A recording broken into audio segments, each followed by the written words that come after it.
It's that time, Lunch for the Soul. Hi there, everybody. I'm Melissa Wilson with Fox 26 News. Happy to welcome you here today, a time when we can all reflect on people who are going through often the unthinkable, but wow, how they are able to power through it so many times through their strong faith, a lot of times through prayer. And I have a special mom I'm about to introduce you to who can tell us how she has powered through some pretty tough times. So, let's bring in Judy. Hi there. Welcome to Lunch Hi. for the Soul. Thank you, Melissa. I'm happy to be here. I'm really happy you're here. Well, I want to start by just starting from the very beginning. I think that's sometimes the very best way to do it. And we are going to be talking about your precious daughter, Grace. Mhm. Talk to me about what was going on when she was first born and really what you were going through at that time. Then we'll lead up to the shocking thing that happened this year. Sounds good. So, my husband and I have been married for 3 years, and we really wanted a baby. I really wanted a girl, and my husband never told me till we found out her sex, but he wanted a girl too. And we found out that we were pregnant. We were so happy. We were going for our 20-week ultrasound to anatomy scan to find out if it was a boy or a girl when we got the shocking news of our life that changed our lives forever, that she had congenital heart disease. She had severe congenital heart disease. It's called double outlet right ventricle, would need extensive open heart surgery, could possibly have other issues, and would be in the NICU for a long time. So it was very difficult going through that, but I just prayed and asked God to give her a good quality of life.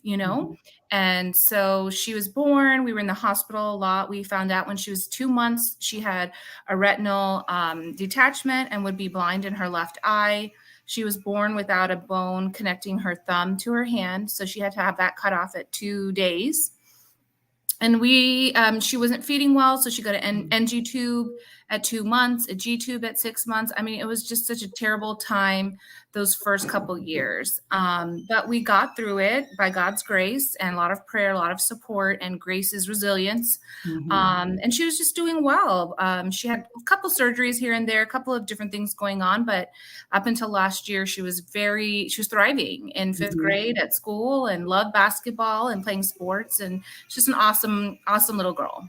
All right, we're going to advance to today. So take a look at your precious girl now. She is looking too cute. I know. I love this photo. I mean, what a go-getter. So she's actually at TIRR Memorial Hermann right now, Yeah. right? Uh-huh. And she's undergoing some serious rehab.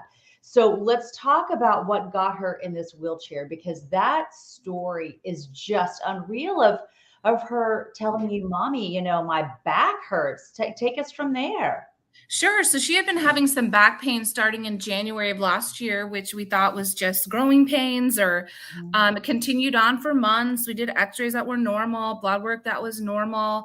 And then one day she rolled out of bed, fell down, but was walking that night and the next day. But then in the middle of the day, she stood up from bed, had this intense back pain. And then she called me. I was in the bathroom and she's calling my name. And I'm thinking, oh, it must not be a big deal. But then when I saw her, she was on her bottom, like scooting in her, just scooting to me saying, Mom, I can't stand, I can't walk.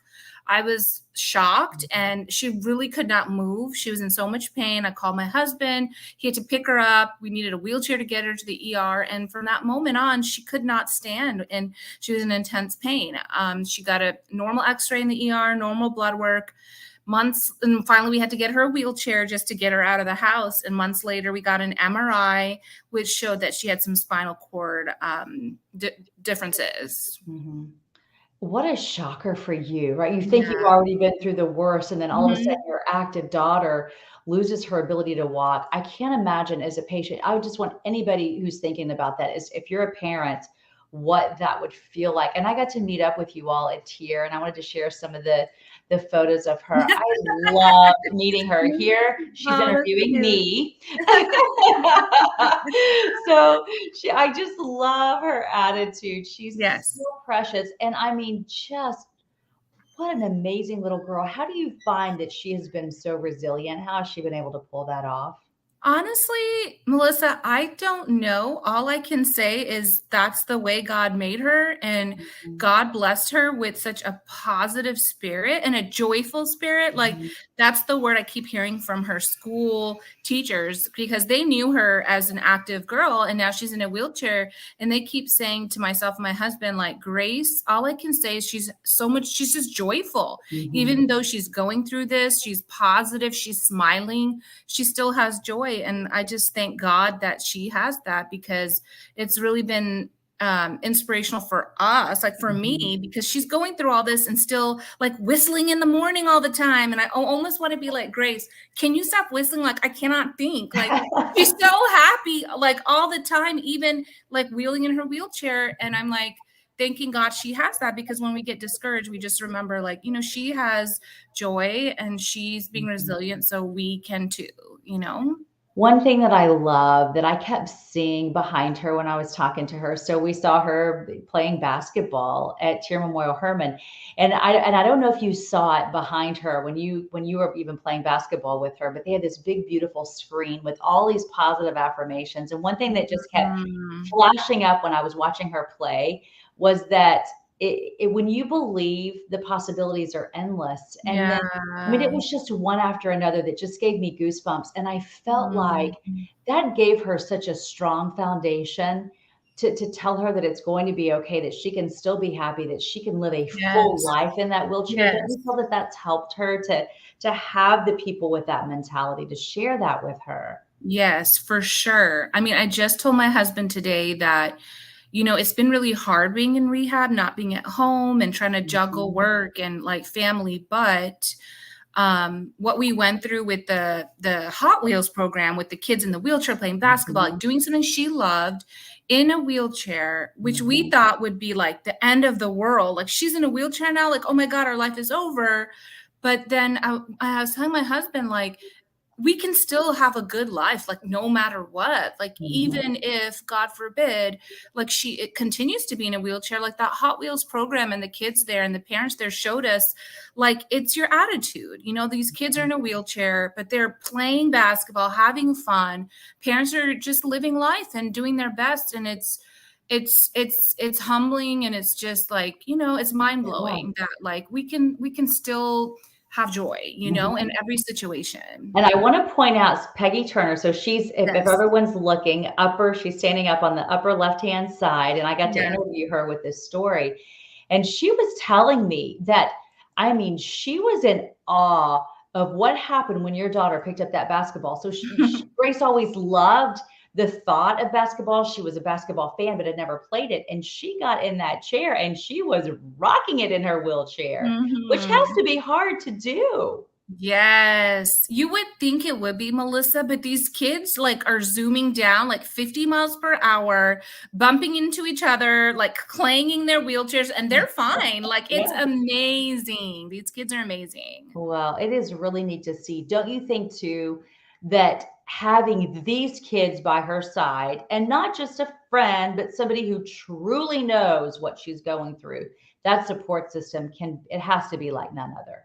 It is. It really is. And Peggy and Kevin, everyone at TIRR Memorial Hermann has been so supportive. Mhm. When they found out we were coming here, Marcy, who's on her right side in that picture, Mhm. decorated her room, put up her like Aw. basketball number, and Peggy and Kevin like just checking on us has been so helpful. And having that support system here this time in rehab has been life changing, honestly, because we've had her friends coming over, her Mhm. classmates coming over, our cousins, our parents, our siblings, and them coming over and spending time with us is like, it's just so encouraging. Oh, that is so empowering to see. I think it has to be for you as her mom as well, right? To see her out there and working so hard and not thinking about anything but basketball. Yes, for sure. Before she got into a wheelchair, she was so obsessed with basketball. She would listen to NBA radio on the way to school and back with her dad, and it would be on the radio in the car. And I'm like, how can you listen to this? Like, people just like talking about someone's, the last, contract, and like, she was just loved it, and even when she was a baby G-tube feeding, she would literally watch football. Like when she was 9 months, like stare at the screen with her dad. Like, she loved sports. It was always like a big part of her life. I mean, my husband and I both love sports, love basketball. And, we used to think like our kids are going to be like tall like us and play basketball like us. And, when we found out she had congenital heart disease, it was like, oh, everything changed. But it's like, even when she was in the wheelchair, she still loves it and she's still playing it. So it's different, but she has this dream of being a WNBA star, Melissa. And that is her dream, and she has not changed that goal. So we're just encouraging her. So it's nice to see her dreaming big too. Well, there is no stopping her. I believe that with all my heart. I love her spirit. It is so beautiful. Definitely. Now you've got to catch me up to date. I need the info, because the last time I saw you, she was about to go into surgery. And I obviously saw the picture of her very happy afterwards. So she's staying at TIRR Memorial Hermann now, right? To get a rehab. How's she doing? How's she feeling? She's doing well and feeling good. She had the surgery on her spinal cord to detether it. So just kind of to make it loose like it should be, and it is in all of us. And I guess in a way, I thought that after that surgery, she'd be up and walking, but that hasn't been the case. She had a lot of pain after her surgery. Now the pain has settled down, but she is having to I don't know if it's relearning walking, but she's been in a wheelchair now for 6 months. And so her muscles are deconditioned. She's used to having that pain. So she's having to slowly learn how to stand, like get on her knees, take steps, and work through that deconditioning and that pain. So it's been a slow process. So it has been challenging, to be honest, but, we're just trusting that we can do our best and that one day she'll be walking again. Well, the fact that she is able to do, it sounds to me like more than she was before surgery, right? So now the opportunity is there, because the spinal cord is like it needs to be. Yes, exactly. And I have to tell you, as a medical reporter, I have seen the most unbelievable cases of people where you would never think that there's any way on earth they could function again, and they'll go back to work. They'll be functioning fully. I mean, that's good to hear. You're an amazing place to make that happen, for sure. That's true. You're very right. You're very right. It helps. Well, let's talk about how you have worked through those hard times. I know it had to be really tough. How did you dig deep? Did you go to a quiet place? Do you pray? Do you meditate? What do you do? Yeah, so faith has always been an important part of my life. I was raised in the church, and it has definitely been an anchor for me. I will say that going through these difficulties has challenged my faith, and my faith has changed. And it used to scare me, but I think that it has changed for the better, in the sense that it's becoming more real. I'm asking God hard questions, like, why is this happening? Like, why is there so much suffering? Like, what does it mean to have faith and like to believe in miracles that could God heal her and she could walk again? And I've had to struggle a lot, to be honest, with my faith.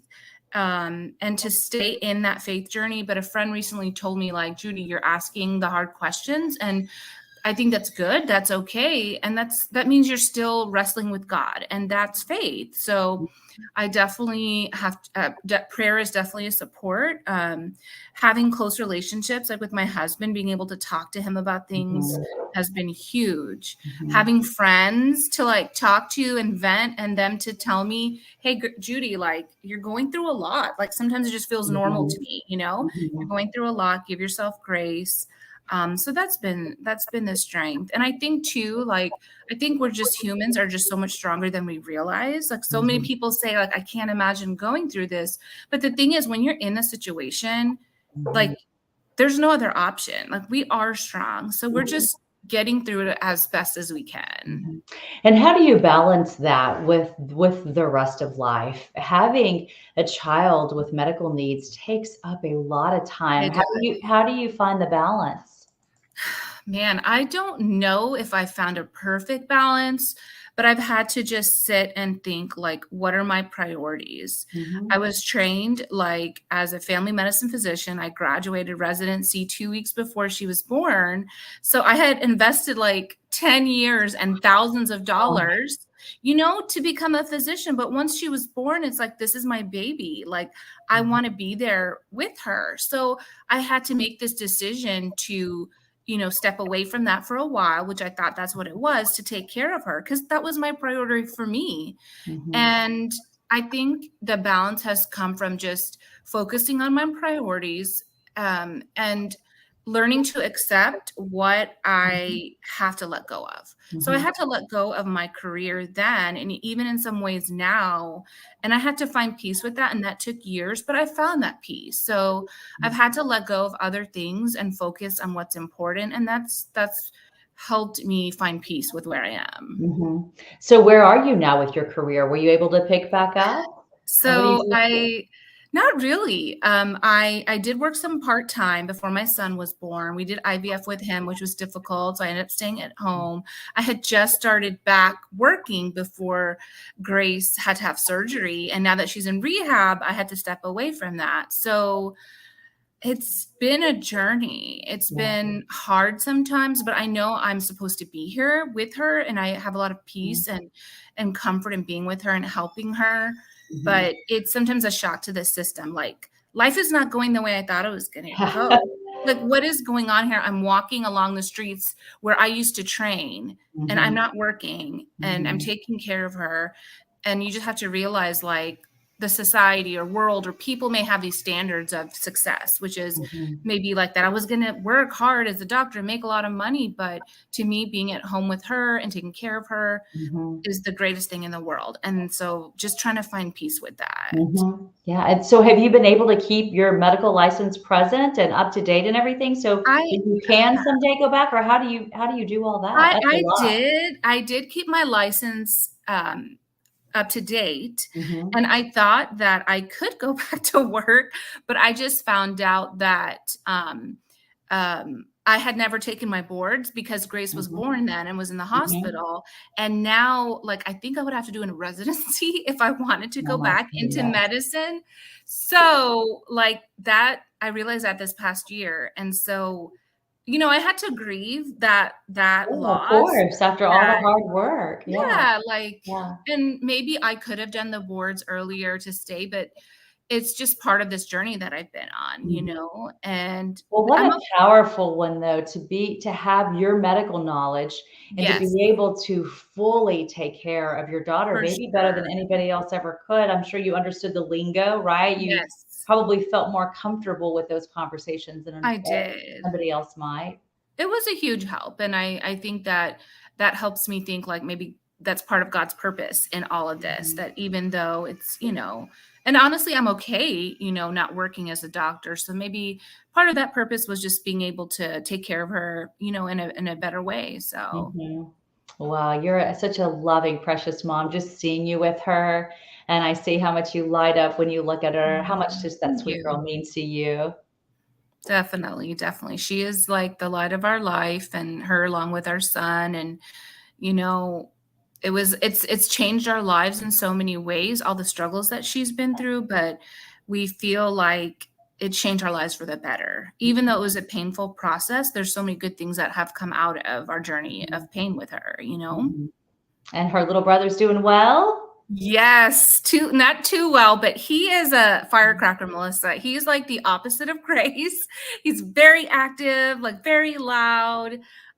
He's very sweet. He misses his sister, and he keeps us on our toes. Oh, that's good. Well, someone's gotta do it, right? Exactly. Exactly. Well, you tell precious Grace that we are so proud of her and just to keep Well, up that beautiful attitude. It's going to get her so far in life. thank you. And I know it's hard for her to dig deep and have to go through all that rehab, but it's going to help her so much. And I can't wait to hopefully see her on her feet soon. Yes, definitely. Thank you so much. Yeah, well, I only wish you the very best. Good Thanks, health from now Melissa. on only, and that's That's an order, doctor. Thanks, Melissa. All right. Thank you so much for joining us. You take care of Thank you. you. All Take right. care. All right. Bye-bye. Bye-bye. And I just want to remind you all, if maybe you joined us a little bit late today, you can always go to Fox 26 Houston's YouTube page. Easy to find us. Just look up Lunch for the Soul. You can catch this one in its entirety if you caught us late, or catch up on the ones that you've missed in the past. If you have any ideas or you would like to be featured on Lunch for the Soul, I encourage you to reach out to me. I'm easy to find. Just go to melissa.wilson@fox.com. Send me an email, and I would love to be able to feature you as well. Only good health to you all. Thank you for being here. Always love having you with us here on Lunch for the Soul, and I hope to see you back, same place, same time. Bye-bye.